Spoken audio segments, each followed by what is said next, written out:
Bismillahirrahmanirrahim. Assalamualaikum warahmatullahi wabarakatuh.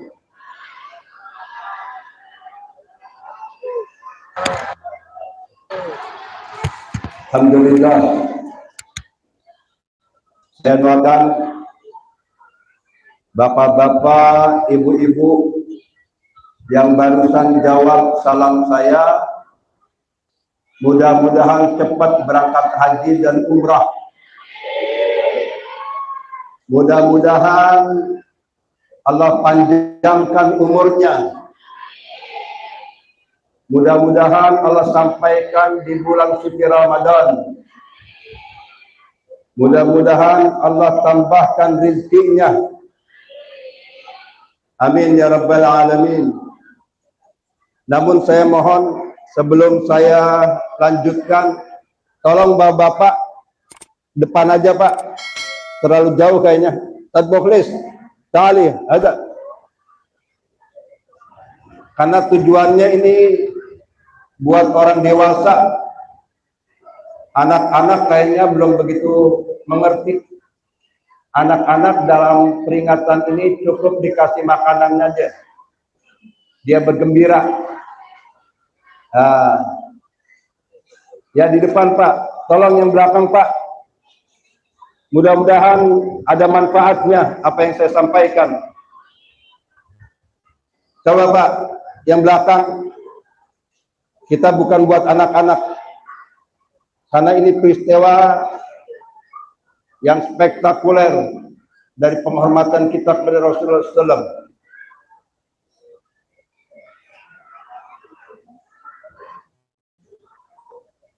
Alhamdulillah. Wassalatu wassalamu ala Rasulillah Sayyidina Muhammad bin Abdullah wa ala alihi wa sahbihi wa man wala wa la hawla wa la quwwata illa billah. Amma ba'd. Faqad qala Allah tabaraka wa ta'ala fi kitabihil karim. A'udzu billahi as-sami'il 'alim minasy syaithanir rajim. Bismillahirrahmanirrahim. Subhanalladzi asra bi'abdihi laylan minal masjidil haram ilal masjidil aqsa alladzi barakna hawlahu linuriyahu min ayatina innahu huwas sami'ul basir. Wa qala Allah tabaraka wa ta'ala ittaqullaha haqqa tuqatih wa la tamutunna illa wa antum muslimun. Wa qala an-nabiy sallallahu alaihi wasallam ittaqillaha haitsu ma kunta fa'ti sayyatal hasanatamuha wa khaliqin nas bi khuluqin hasanin. Sadaqallah wa sadaqa rasuluhul karim wa nahnu ala dzalika minasy syahidin wa syakirin walhamdulillahi rabbil alamin.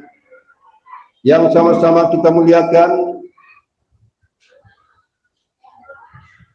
pembawa acara kita Ustaz Samsudin, mata'allah fitul hayatih.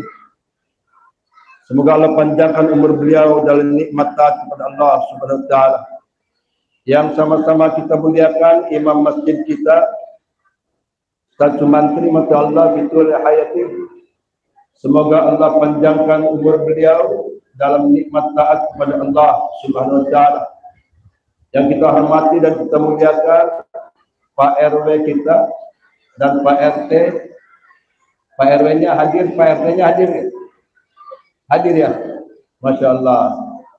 Yang semoga Allah panjangkan umurnya dalam nikmat taat kepada Allah Subhanahu wa taala. Dan kepada ketua masjid hadir. Wah, ke masjidnya jauh banget. Ya. Semoga ketua masjid dan jajarannya dalam memakmurkan masjid ini lelah letihnya, semoga Allah ganjar sebagai pemberat amal soleh nanti di yaumil qiyamah. Amin. pada tokoh masyarakat kita, sesepuh kita, Pak Supiadi, dan yang lainnya. Semoga Allah panjangkan umur beliau, berkah umurnya. Para asatidz, para alim ulama yang saya tunggu-tunggu nasihat dan bimbingannya, para hadirat, hadirin dan hadirat yang sama-sama mengharapkan ridha dan ampunan Allah Subhanahu wa taala. Ngomong-ngomong berisik banget ya suara anak-anaknya.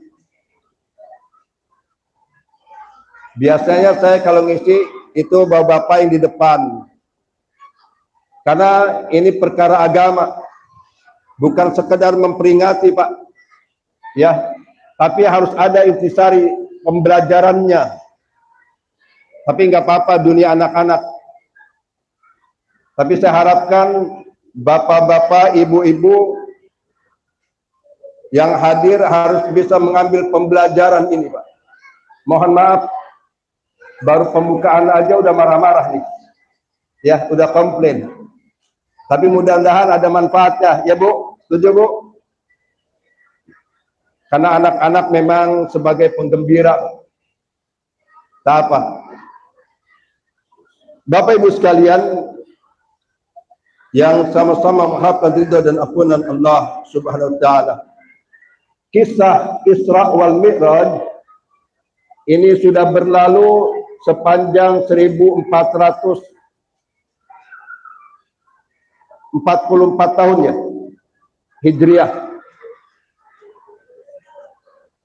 Kisah Isra wal Mi'raj ini terjadi di tahun ke-10 kenabian. Bukan di tahun 10 Hijriah. Tapi di tahun ke-10 kenabian. Jadi begitu Nabi Muhammad SAW diangkat menjadi Nabi dan Rasul, di tahun ke-10-nya, 1 tahun sebelum hijrah, ya, atau tahun ke-12-nya, kalau menurut kitab Wa huwa fil ufuqil a'la, yang ditulis oleh Sayyid Maliki atau Muhammad bin Ali bin Abbas al-Maliki al-Hasani, itu terjadi di tahun ke-10 kenabian. Jadi begitu 1 tahun kemudian ada perintah hijrah dari Allah SWT kepada Rasulullah dan para sahabat untuk hijrah ke Madinah. Saya kayaknya nengoknya ke sini terus ya. Sini nggak ada. Kisah Isra wal Mi'raj ini ditulis oleh para ulama, Pak. Di dalam buku Wa huwa fil ufuqil a'la disebutkan para penulis Isra wal Mi'raj oleh seorang ulama di tahun ke-9 Hijriah. Para penulisnya ya, itu kalau ditulis itu akan menghasilkan 20 jilid buku, cukup untuk menulis nama-nama orang yang menulis tentang Isra Mi'raj saja. Karena pembahasannya tidak ada yang pernah selesai. Pembahasannya tidak ada selesai sampai tamam, sempurna. Karena apa? Karena peristiwa Isra wal Mi'raj tidak ada yang tahu kecuali Allah dan Nabi Muhammad saja yang merasakannya. Ya. Tidak ada yang tahu kebesaran, kemuliaan tentang malam Isra wal Mi'raj kecuali Allah Subhanahu wa taala saja dan Nabi Muhammad yang merasakan bagaimana terjadinya ketika Allah memuliakannya. Jadi pembahasannya malam ini kita tidak akan membahas terlalu banyak, hanya berapa poin saja, Pak. Karena waktu saya pun kayaknya sempit nih ya. Biasanya saya kalau ceramah 2,5 jam. 2,5 jam boleh, Pak RW? Ya.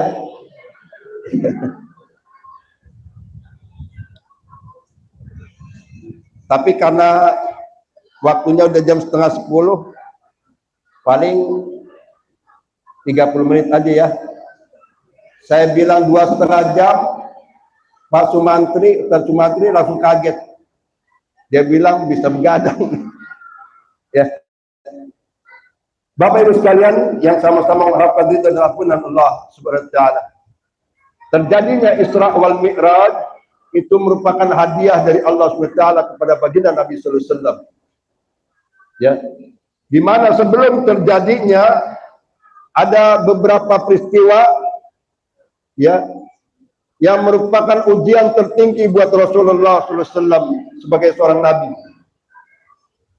Yang pertama, Rasulullah SAW pernah diboikot oleh Quraisy selama 3 tahun, Pak. Oleh kafir Quraisy, Rasulullah diboikot 3 tahun namanya. Tidak boleh jual beli, tidak boleh ada tegur sapa kepada Rasulullah dan keluarganya. Tidak boleh ada pemberian makanan lain sebagainya.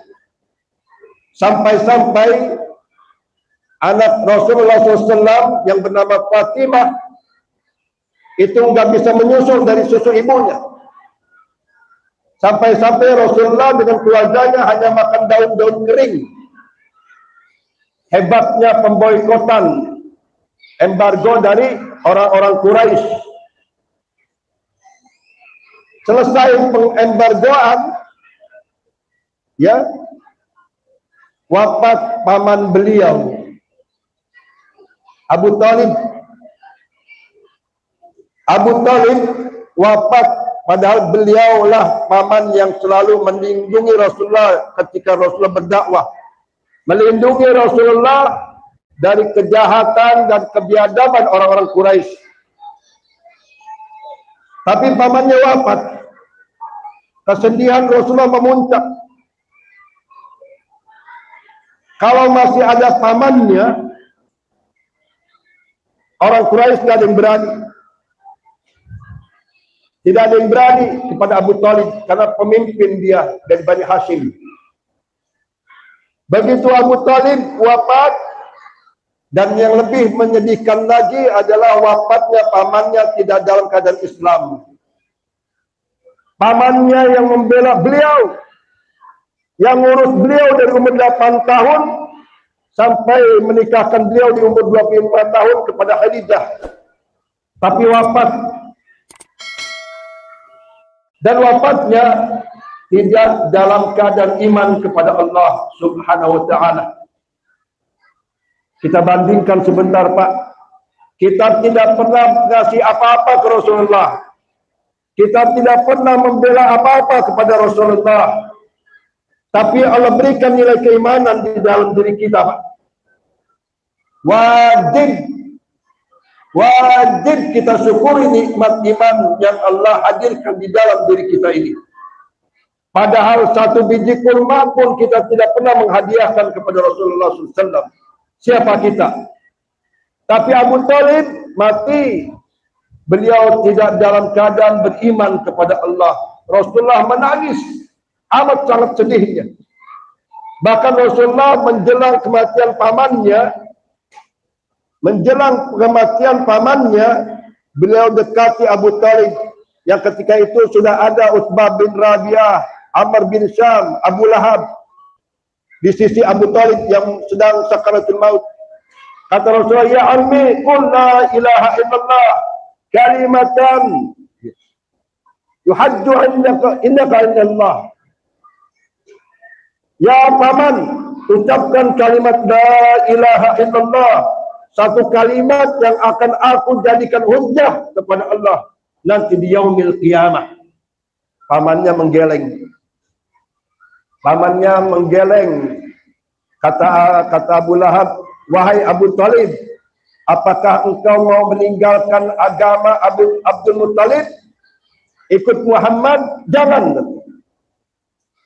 Rasulullah kembali ke sisi sebelahnya, ya amikul la ilaha illallah. Wahai paman, katakan la ilaha illallah, satu kalimat yang akan aku jadikan nanti hujahku di hadapan Allah untuk menyelamatkanmu dari siksa Allah SWT. Tapi meninggalnya tetap tidak mau. Tidak mau. Padahal pamannya membela Rasulullah dari gangguan kafir Quraisy. Sekali lagi Pak, iman itu pemberian dari Allah buat kita Pak. Bukan karena jasa seseorang. Bukan karena pangkat seseorang. Tapi karena Allah punya mau memberikan keimanan dan hari ini kita hadir dengan keimanan kepada Allah dan Rasulnya. Maka wajib kita imani. Yang kedua Pak, setelah pamannya meninggal, yang ketiga setelah pamannya meninggal, wafat juga istri tercintanya, yaitu Sayyidah Khadijah bintul Khuwailid. Wafat istrinya orang pertama yang membenarkan kenabian Rasulullah SAW. Istrinya adalah orang pertama di dunia ini yang membenarkan kenabian dan kerasulan Nabi Muhammad SAW. Ketika Rasulullah mendapat wahyu, diangkat dari Nabi dan Rasul, kemudian diberitahukan kepada istrinya, ya istriku, katakan la ilaha illallah wa anni Rasulullah. Wahai istriku, katakan, aku katakan la ilaha illallah. Asyhadu an la ilaha illallah. Aku bersaksi tiada Tuhan kecuali Allah. Dan aku bersaksi bahwa engkau Muhammad utusan Allah. Langsung Khadijah istrinya tidak banyak pikir, langsung asyhadu an la ilaha illallah wa annaka Muhammad Rasulullah. Orang pertama Pak, dari golongan perempuan, orang pertama yang membenarkan kenabian dan kerasulan Nabi Muhammad adalah istrinya. Tapi istrinya wafat setelah Abu Thalib. Istrinya tadinya Pak, setengah kekayaan Mekah itu kekayaannya Khadijah bintul Khuwailid. Setengah dari kekayaan kota Mekah itu yang punya adalah Khadijah. Tapi begitu beliau jadi istri Rasulullah, habis hartanya untuk dakwahnya Rasulullah SAW. Habis Pak, sampai tidak ada yang bisa dimakan. Lihat, tapi istrinya meninggal. Begitu juga Rasulullah amat sangat sedih, yang amat sangat. Kemudian ada satu harapan, beliau ke Taif untuk bisa berharapan kalau orang Taif mau menerima dakwahnya Nabi SAW. Sudahlah, penduduk Mekah banyak yang menolaknya. Maka beliau ke Taif bersama Zaid bin Harisah, anak angkatnya. Jalan kaki Pak, jalan kaki Bu, ya, dari Mekah ke Taif jalan kaki sekitar 100 km bersama Zaid bin Harisah. Nanti kalau Bapak Ibu yang belum umrah, mudah-mudahan bisa ya ziarah ke Taif Pak. Dari Mekah ke Taif, di Taif udara dingin ya. Begitu sampai di Taif, harapannya orang Taif untuk menyambut beliau. Tapi rupanya sampai di Taif, Rasulullah pun dihinakan. Dihinakan, diusir, ditipukin sampai betis beliau dan pelipisnya berdarah. Rasulullah menahan darahnya itu dan sampai jatuh ke tanah. Dalam satu riwayat, kenapa? Kalau sampai jatuh ke tanah, maka Allah akan azab, Allah akan balikkan itu Taif. Sampai Jibril datang, ya Muhammad, Allah berfirman kepada penduduk atau pada penjaga gunung Tihamah, kalau engkau mau, perintahkan penjaga gunung itu. Bahkan penjaga gunung datang kepada Rasulullah, ya Muhammad, apa yang kau mau, perintahkan kami. Kalau kau perintahkan, akan aku cabut dua gunung ini dan aku benamkan kepada penduduk Taif. Masya Allah. Tapi Rasulullah, ya, innahum la ya'lamun. Jangan kau lakukan seperti itu wahai malaikat gunung, karena sesungguhnya mereka tidak tahu kalau aku ini utusan Allah. Kemudian Rasulullah, ya, beliau berteduh di pohon-pohon kurma milik anak Rabi'ah. Kemudian beliau mengadukan masalahnya kepada Allah, berkeluh kesah, Rabbi ilaika ashku, ya Allah, aku adukan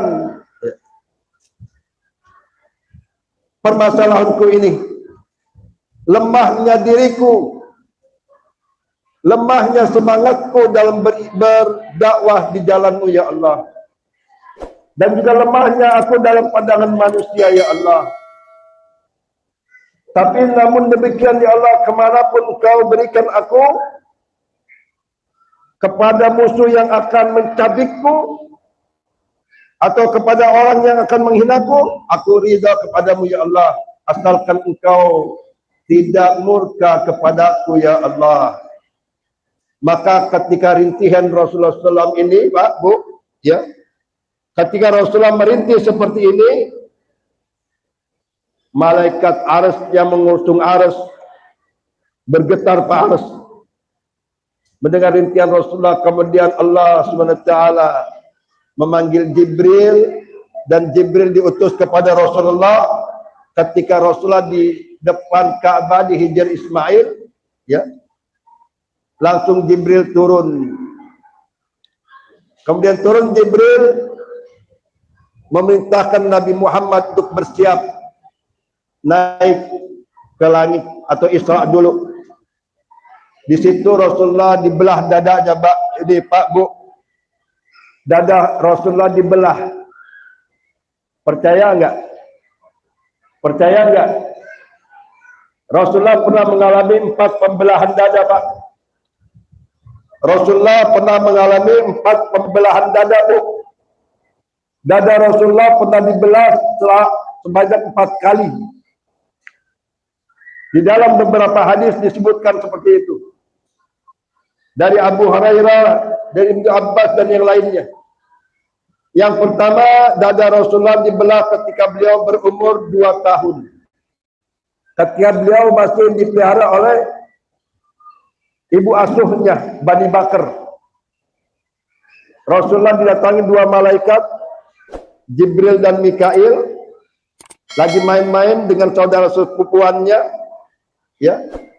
Begitu datang malaikat itu, kemudian menidurkan Rasulullah, membuka bajunya, kemudian dibelah. Menurut Anas bin Malik, beliau pernah melihat belahan dadanya itu. Dari leher ini dibelah sampai ke pusarnya. Kemudian Jibril mengambil hati Rasulullah SAW. Ini hadis sahih, Pak, mutawatir. Kemudian diambil hati Rasulullah ketika berumur 2 tahun. Terus dibuang sarang setannya, Pak. Kalau kata guru kami, ya, Habib Ali bin Saleh bin Hasan Al-Atas, itu dibuang dari hati Rasulullah sarang setan, yang yaitu berupa darah hitam, yang setan memungkinkan bisa masuk. Hati kita itu memungkinkan, Pak, hati kita semuanya itu memungkinkan untuk masuknya setan. Tapi hati Nabi ketika beliau umur 2 tahun dibuang sarang setannya oleh Jibril, ya. Kemudian dicuci, dibasuh dengan air Zam-Zam berisi ilmu dan hikmah. Kemudian yang kedua, dibelahnya Rasulullah ketika beliau umur 10 tahun. Kemudian yang ketiga, dibelahnya Rasulullah umur 25 tahun, umur 40 tahun. Dan yang keempat, dibelahnya dada Rasulullah ketika mau berangkat Isra wal Mi'raj. Jadi 4 kali. Dan pembelahan yang terakhir itu Rasulullah diisi ilmu dan hikmah. Sampai Jibril ketika memegang hatinya Rasulullah, kata Jibril mengatakan, sungguh hati yang amat sangat indah, hati yang pandai melihat, hati yang pandai mendengar. Rasulullah kata Jibril begitu. Karena sesungguhnya yang mendengar dan melihat bukan mata, Pak. Bukan kuping. Betul, Pak? Yang melihat sebenarnya bukan mata dan bukan kuping, tapi yang melihat itu hati. Banyak orang yang bisa melihat, tapi pandangan penglihatannya tidak untuk taat kepada Allah. Maka Allah katakan, walaqad dara'na li jahannama katsiran minal jinni wal ins lahum qulubun la yafqahuna biha walahum azanun la yasma'una biha. Banyak orang-orang yang punya hati, tapi hati tidak untuk bisa taat kepada Allah. Punya kuping, tapi kupingnya tidak untuk mendengar ketaatan kepada Allah. Punya mata, begitu juga. Makanya ketika Jibril pegang hati Rasulullah, kata Rasulullah, sungguh ini hati yang amat sangat indah, yang pandai melihat dan pandai mendengar. Nah, dari situ Pak, baru 15 menit aja udah segini Pak.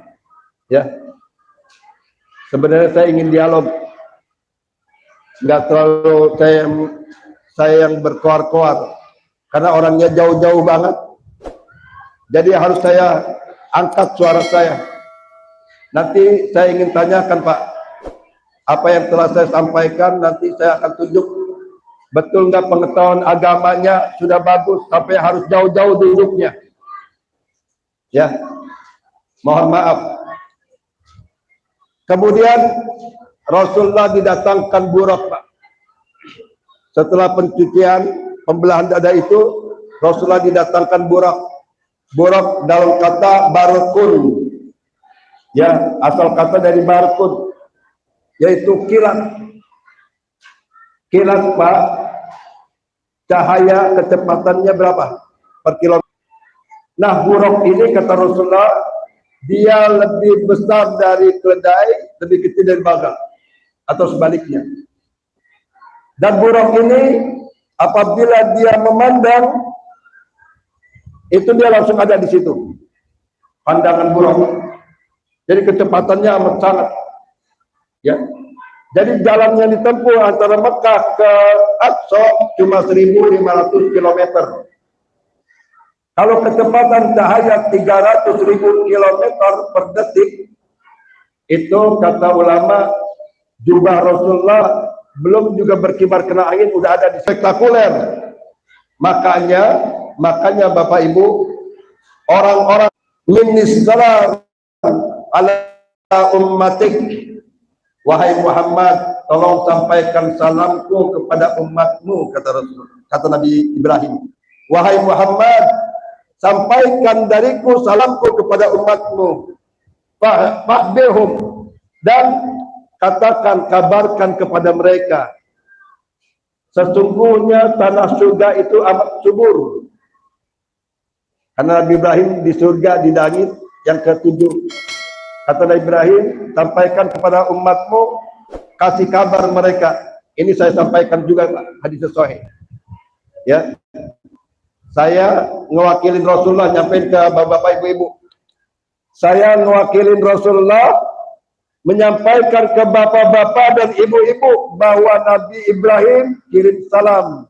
Dan Nabi Ibrahim juga mengatakan, kasih tahu, kabarkan kepada umatmu Muhammad bahwa tanah surga itu tanah yang amat subur, airnya sangat lezat. Maka perbanyak pohonan di surga buat tempat tinggal kalian dengan banyak-banyak membaca Subhanallah walhamdulillah wala ilaha illallah wallahu akbar. Setiap kata yang kita sebutkan akan Allah ciptakan sebuah pohonan nanti di surga. Kalau ibu-ibu tiap hari 10 kali, seumur hidup bisa jadi 1 juta kali, maka ibu-ibu ketika masuk surga ada 1 juta pohon buat ibu-ibu sekalian. Bapak-bapak juga jangan kalah Pak. Jadikan ini wirid pagi dan petang, dan itu memang yang disunahkan oleh Rasulullah SAW. Kemudian Rasulullah naik kepada Sidratul Muntaha. Nah, Isra wal Mi'raj, kalau Isra ditunjukkan di dalam surat Al-Isra ayat 1, kalau Mi'rajnya Nabi itu ditunjukkan di surat An-Najm ayat 1 sampai dengan 18 Bapak Ibu.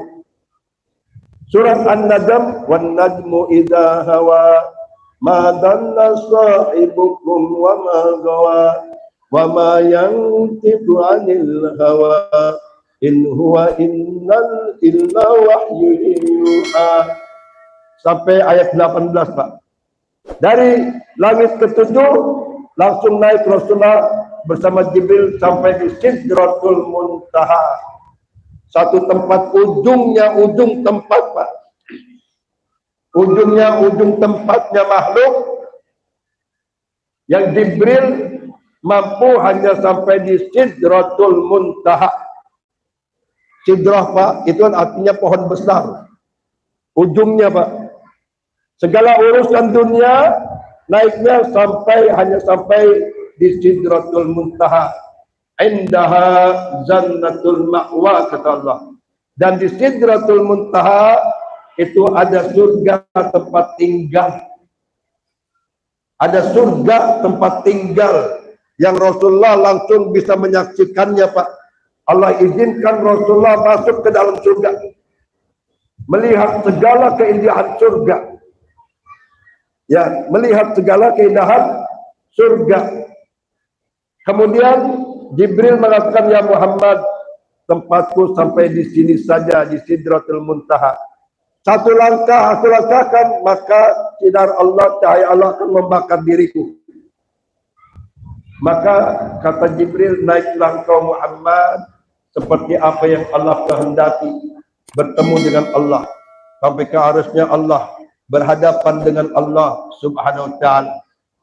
Yang sebelumnya Rasulullah melihat Jibril di Sidratul Muntaha dalam bentuk aslinya, Pak. Kalau Jibril ketika bawa wahyu kepada Rasulullah, ya, itu dalam bentuk manusia.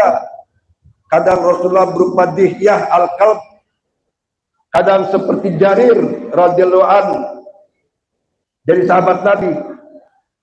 Wajahnya Dihyah Al-Kalb itu ganteng. Jibril pernah menyerupai Dihyah Al-Kalb, dan Jibril juga pernah menyerupai Abdullah bin Jarir. Ada Abdullah bin Jabir, ada Abdullah bin Jarir. Abdullah bin Jarir itu sahabat Nabi yang dijuluki Nabi Yusufnya umat Nabi Muhammad. Jarir bin Abdullah. Dan Jibril pernah menyerupai Jarir bin Abdullah. Tapi begitu Rasulullah di Sidratul Muntaha, ya, walaqad ra'a najlatan ukhra, kata Allah, sungguh Muhammad melihat Jibril yang kedua kali di Sidratul Muntaha, yaitu dengan rupa aslinya Jibril gagah dengan 600 sayap yang berkilauan yang Allah berikan kepadanya. Dan Jibril adalah malaikat yang paling dekat kepada Allah. Jibril, Mikail adalah malaikat yang paling dekat kepada Allah. Namun kata ulama yang mengatakan sedekat-dekatnya Jibril dan Mikail dengan Allah itu dalam masa perjalanan 50.000 tahun cahaya. Namun Nabi Muhammad SAW bertemu dengan Allah Subhanahu wa ta'ala, berdialog langsung dengan Allah Subhanahu wa ta'ala. Walaupun kita tidak boleh membayangkan caranya, wallahu a'lam. Tapi berita di hadisnya seperti itu. Ya. Kemudian Allah Subhanahu wa ta'ala berdialog dengan Nabi Muhammad sallallahu alaihi wasallam, dan kita tidak tahu dialognya apa, Pak, Bu. Dialognya yang kita dikasih tahu apa, Pak, Bu? Bocorannya bahwa Allah Subhanahu wa ta'ala memerintahkan Nabi Muhammad dan umatnya untuk sholat 50 waktu. Sholat ini, ya, ini satu hal yang besar, Bapak Ibu sekalian. Maka ketika Rasulullah terima sholat 50 waktu, Rasulullah turun, ya, bertemu dengan Nabi Musa alaihissalam. Kata Nabi Musa, ya Muhammad, apa yang Allah perintahkan kepadamu? Kata Nabi Muhammad, Allah memerintahkanku untuk sholat 50 waktu. Nabi Musa kaget, Bapak Ibu sekalian. Kaget. Kenapa? Ya Muhammad, balik lagi. Irji' ila rabbik. Kembali engkau kepada Tuhanmu. Fas'al. Minta kepadanya. 50 waktu. Jangan lagi umatmu yang cuma umurnya 60 tahun, lemah-lemah orangnya, nyabut pohon pisang aja nggak mampu. Betul Pak? Sini siapa yang perkasa? Cabut pohon di depan itu. Saya bayar 50.000 kalau mampu. Ya. Tapi umatku, kata Nabi Musa, perkasa orangnya. Kalau disuruh 50 waktu, enggak akan mampu Muhammad. Irji' ila rabbik. Kembali kepada Tuhanmu. Fas'al. Minta agar Allah kurangi.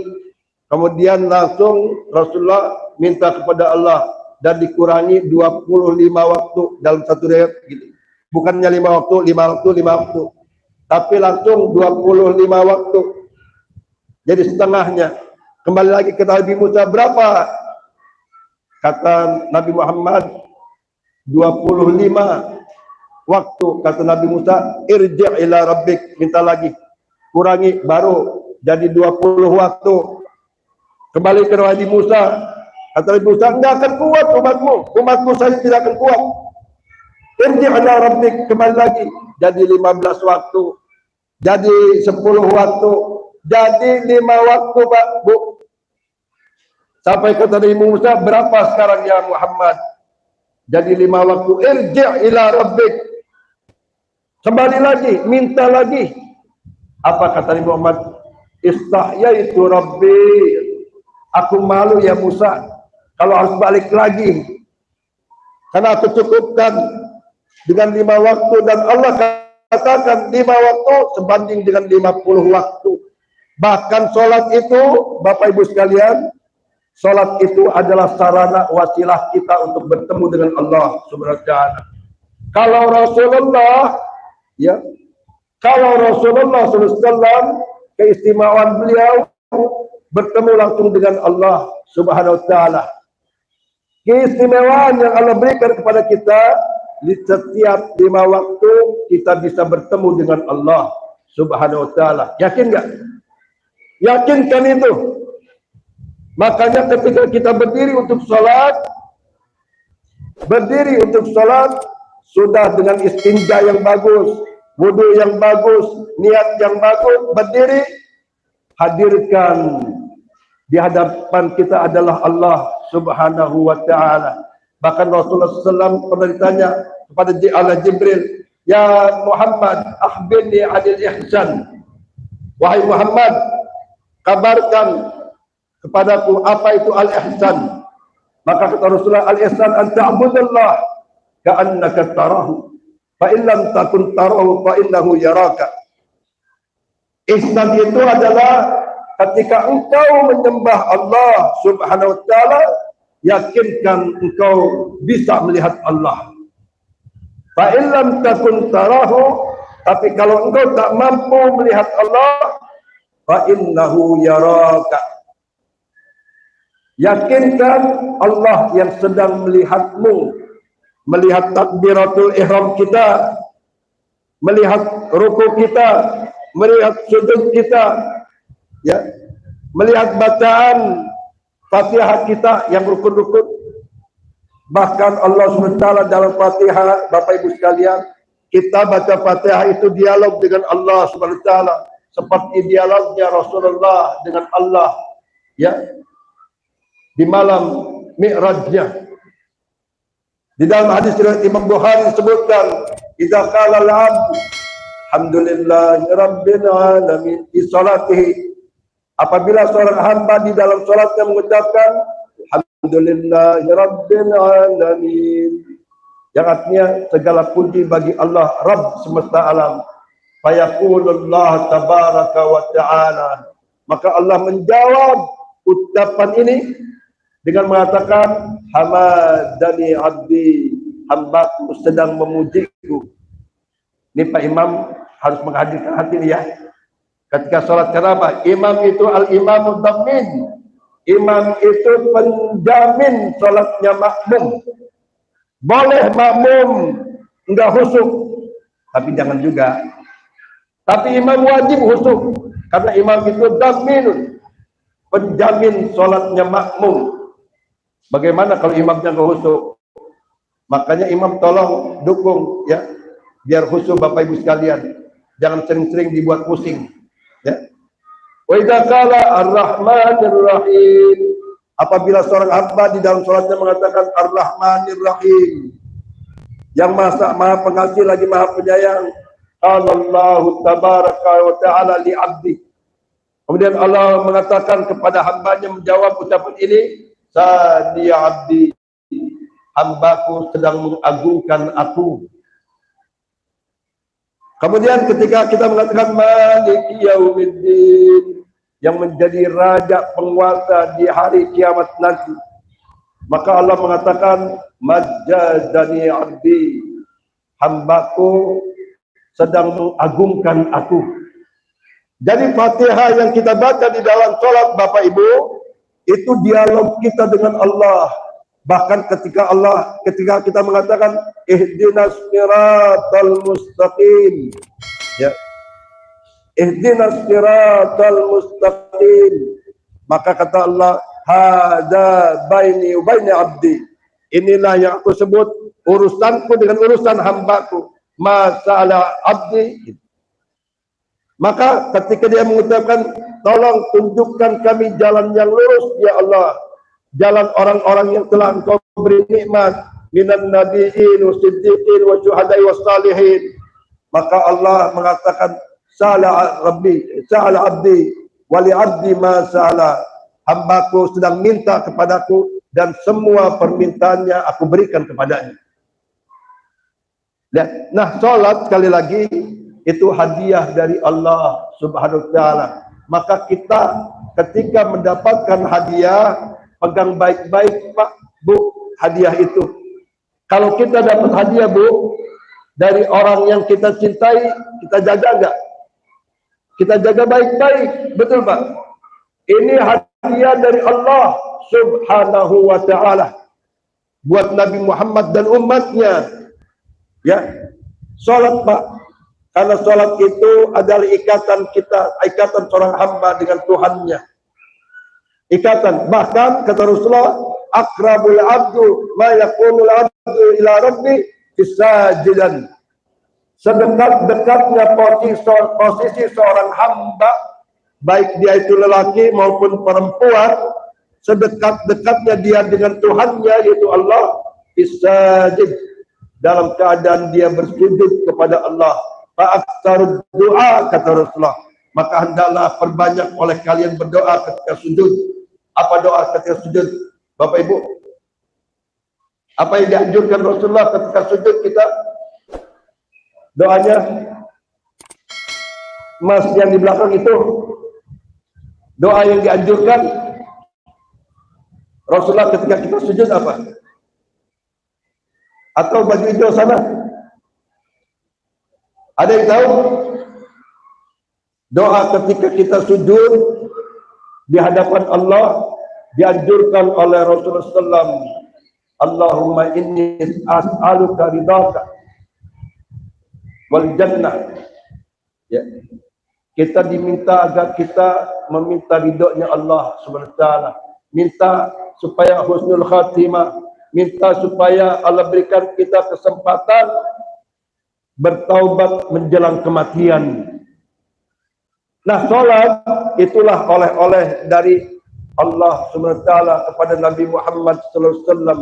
Bahkan Bapak Ibu, ketika Allah Subhanahu wa taala mengatakan wan najmu idza hawa di dalam kitab wa huwa fil ufuqil a'la, Sayyid Maliki yakan wan najmu idza hawa.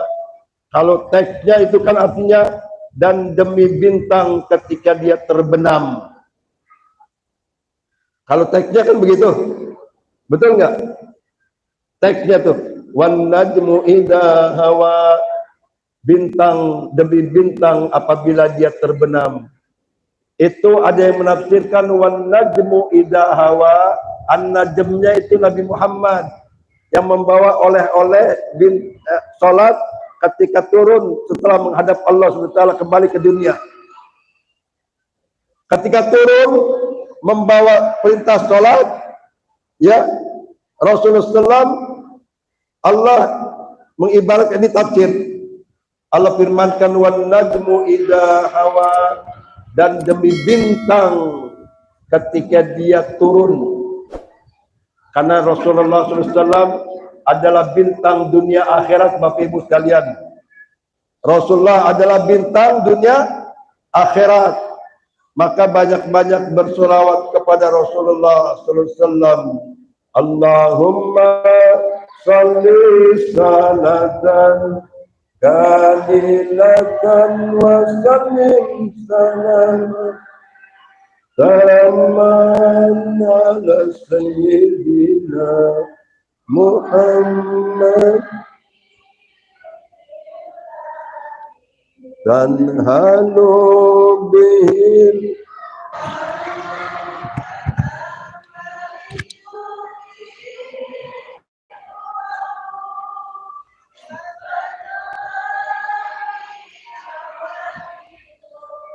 wa tunalu bihil agaidu wa hus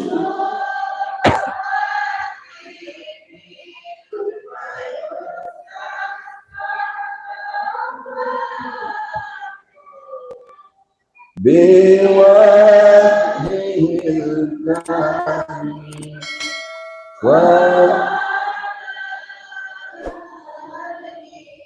wa sahbihi lam hakim wa naqasin bi'adab.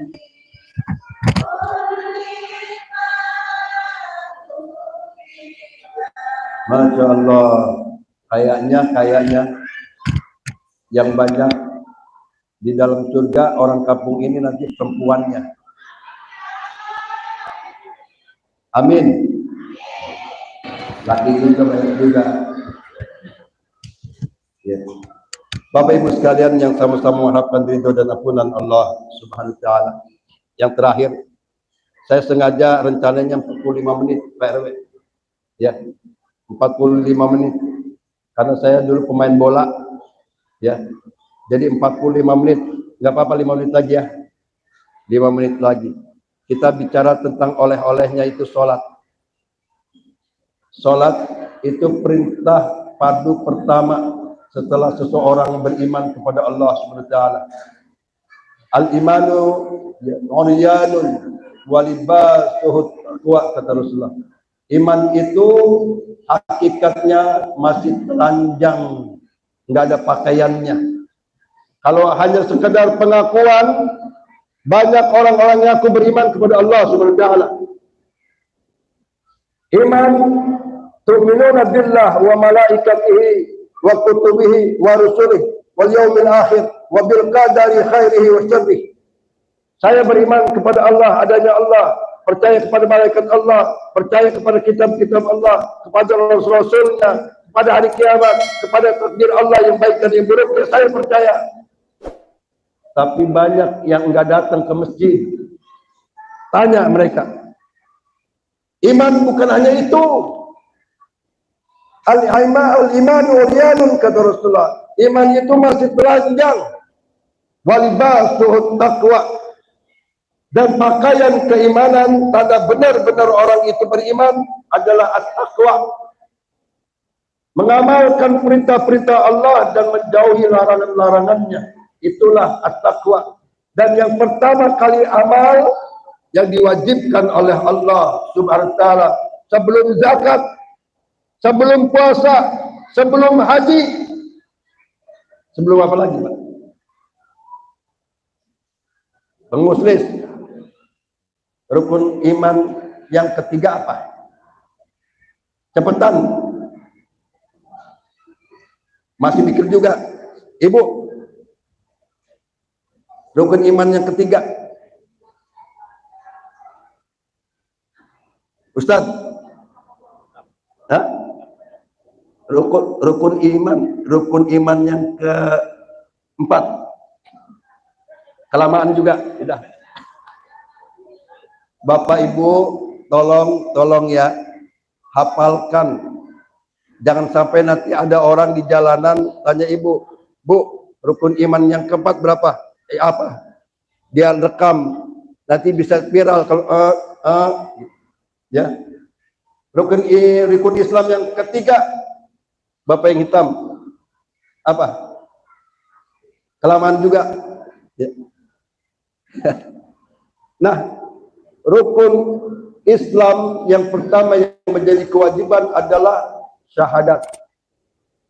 Tanda ikrar kita. Amalannya sholat, Pak. Sholat sangat penting, sholat.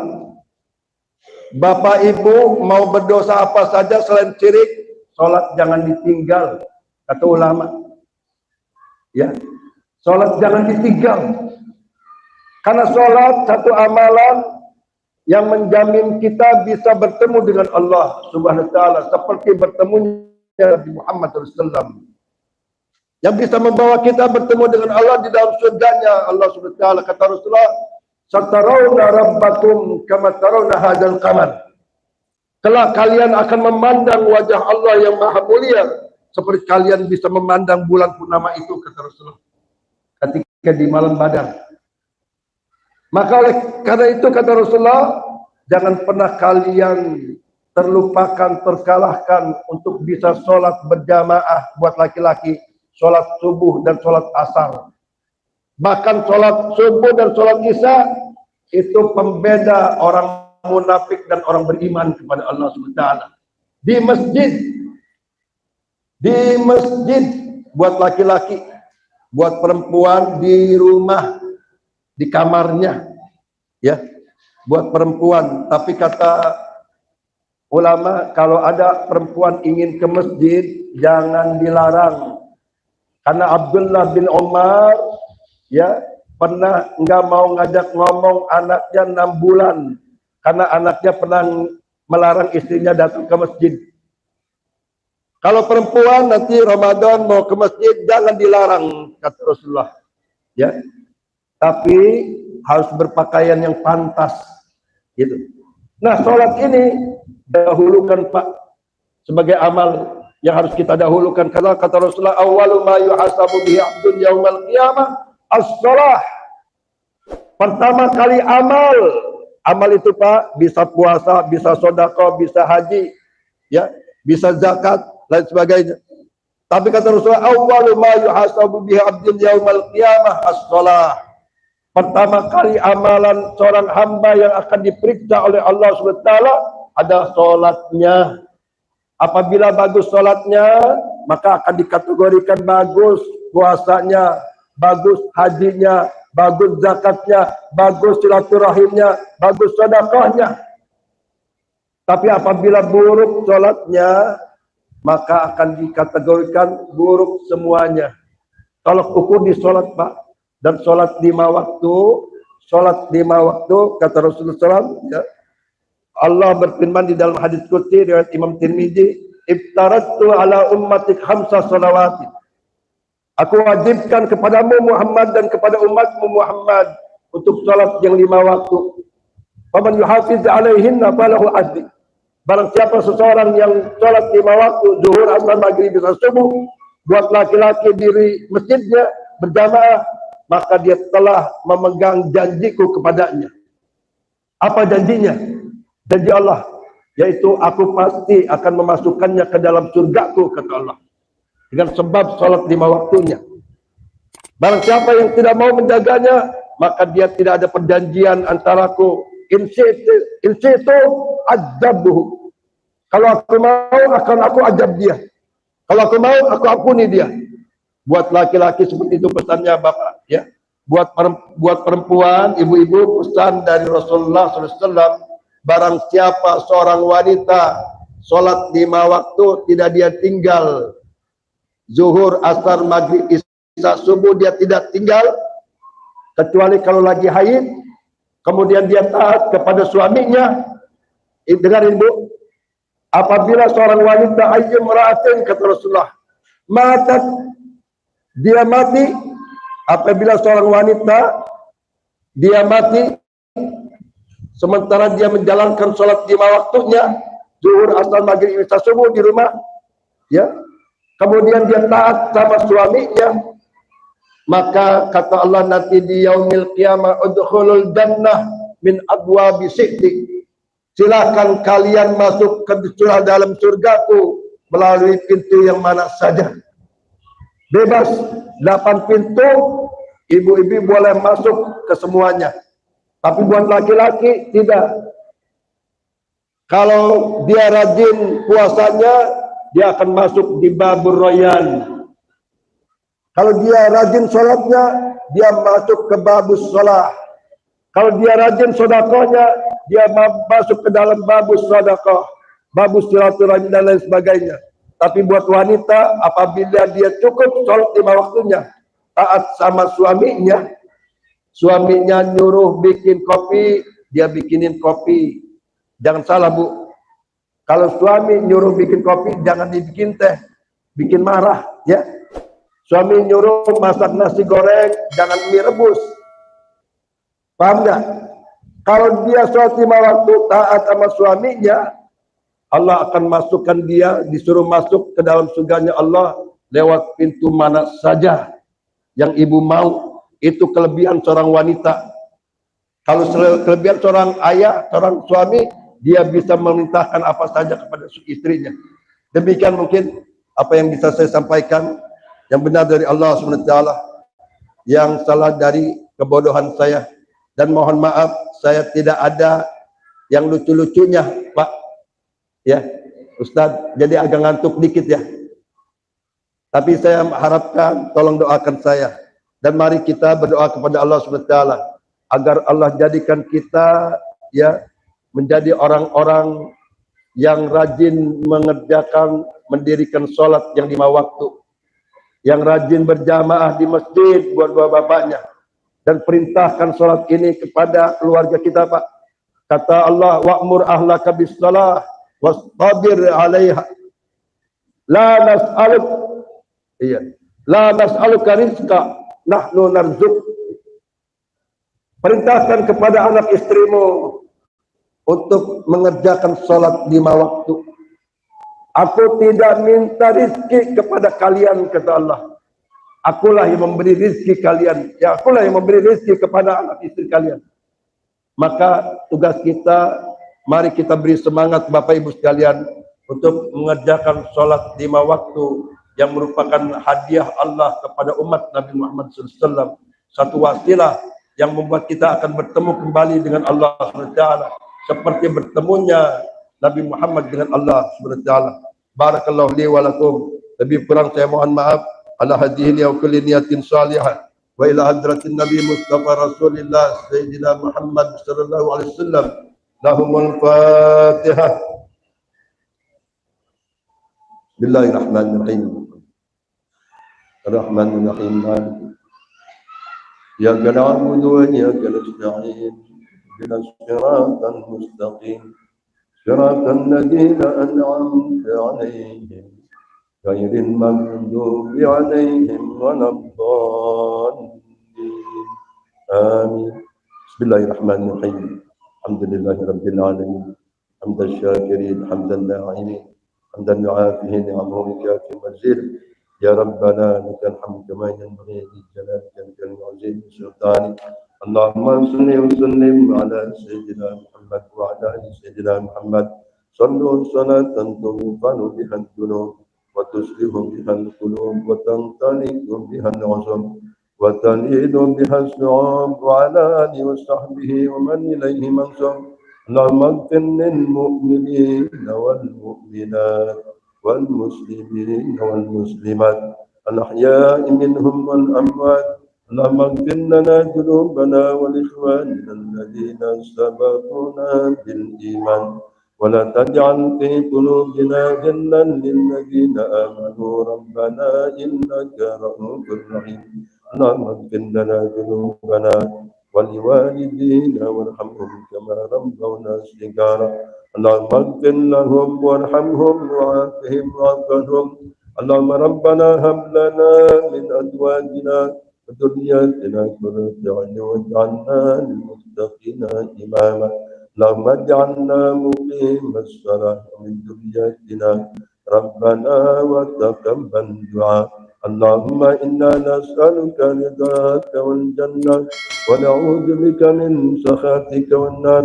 اللهم إنا نسألك علما نافعا وعملا متقبلا ورزقا حلالا كثيرا يسيرا طيبا مباركا برحمتك يا أرحم الراحمين. اللهم ربنا آتنا في الدنيا حسنة وفي الآخرة حسنة وقنا عذاب النار. وصلى الله على نبينا محمد وعلى آله وصحبه وسلم.